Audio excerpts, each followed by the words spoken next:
Rema speaks on taking Afrobeats back to its roots. Still basking in the euphoria of his new album, HEIS, Nigerian artist Rema has come out to give insight into the creative motivation behind the project. While speaking at his album launch party in London, Rema highlighted that Afrobeat is now getting watered down due to the desire to chase globally appealing hits. He further pointed out that this move will make it easier for other non-African artists to take from the Afrobeat sound, recreate it, and even go on to win Afrobeat artists. Rema said, and I quote, "We all know what Afrobeat was like in 2015, and we all have to take our bleep back and own it and protect it." He added, "Sometimes we make it and water it down for them to be able to create it. You don't see artists out here in the diaspora making a song like Oziba." Rema said of one of the singles from his latest album, which he boasts is an attempt to take Afrobeat back to its sonic roots. In related news, Rema has also emphasized on the significance of continuing Afrobeat's effect on the African music landscape, citing the growing influence of Amapiano in the Nigerian music industry.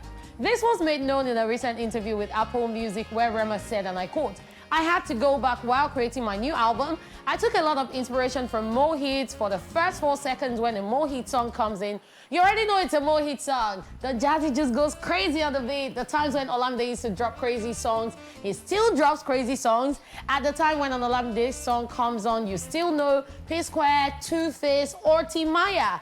There used to be times when the beat just drops." He added, "Amapiano is great, it is fire, but there used to be a time when Afrobeats production used to be so insane that nothing can survive it in the clubs in Africa. I'm not saying we've lost that, but I'm just saying that we need more of that. I don't want us to go too far away from that. We need to sustain it," end of quote. Just so you know, opinions are divided as regards this new Rema project HEIS. While some music enthusiasts call it a bold experimentation, others have differed on the quality of the sound. Okay, first off, I'm going to start with the fact that Rema just made 4.5 billion performing at a rich man's wedding. And in India? In India, one of the richest men in India made over $3 million. Richest man in Asia. Yeah, in Asia, that's true. That's big, yeah. His son is getting married to the farmer tycoon's daughter. And that is a really big deal because it's been trending on social media. When Rema started this type of music, people were saying, what was he doing? Oh, he's going to India. And now he's bagging it. Justin Bieber was paid $10 million for that performance, but not taking it away from the story. Bringing it back to the story. Rema is a big deal. He's doing great music, and him saying he wants to go back to how Afrobeat was as far back as 2015. Well, that is really nice because in recent times, I've seen people listen to old songs and say, oh, music is not the way it used to be. Saying back then, and I actually agree, back then we had like really good songs. There's some classics that no matter the time you listen to it, you would still love it and it is still relatable. So on talking about taking Afrobeat to the next level so that not just anybody can jump on it, I agree with that one.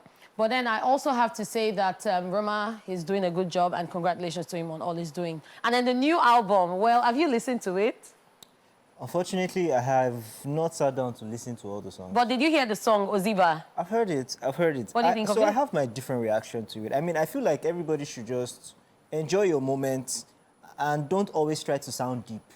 Because in sounding deep, you might actually be sounding foolish. Right, because we all know that Afrobeat, that we're talking Afrobeat today, is not actually Afrobeat. Yeah, Do you get? of course. It's Afrofusion, it's Afropop, it's whatever mixed sound. The Afrobeat itself is Fela that brought it. Yeah. And the Fela himself was an actual musician. He actually went to school to study music. He went to Boston, he studied music.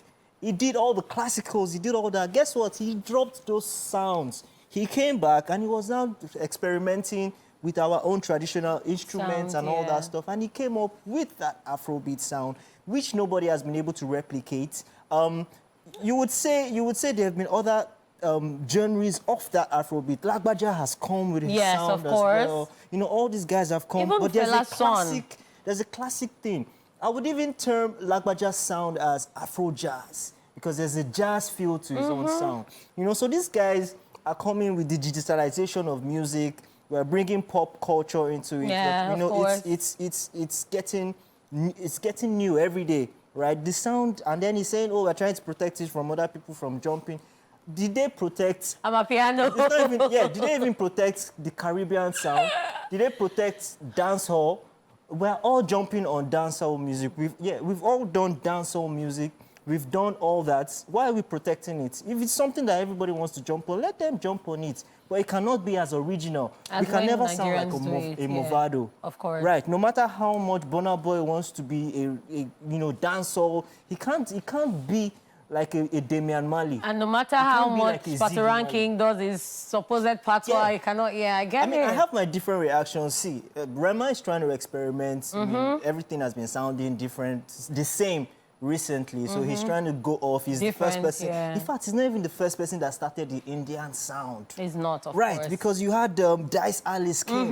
Dice Alice did his own sound. He was one of the first that brought this Indian tune. Even right? Love Wanting in a way sounded like that. CK Yeah. came as well. Yes. So all these guys, they all experimented on it. So do your thing, collect your accolades in peace, and stop trying to be a prophet or a messiah or anything. You're not. The person who has done it, has gone. His sons are doing it too. I don't know, maybe in the future we'll have another genre, but you see that one, they've created it, is ours, and we have to just live with it that way. There's no need to protect it. It's a national treasure, and if the world wants to sing about it, let them sing. It's in the Guinness Book of Records already. Yeah. Amazing stuff. I'm sorry, I had to go on a rant. I was gingered. But yeah,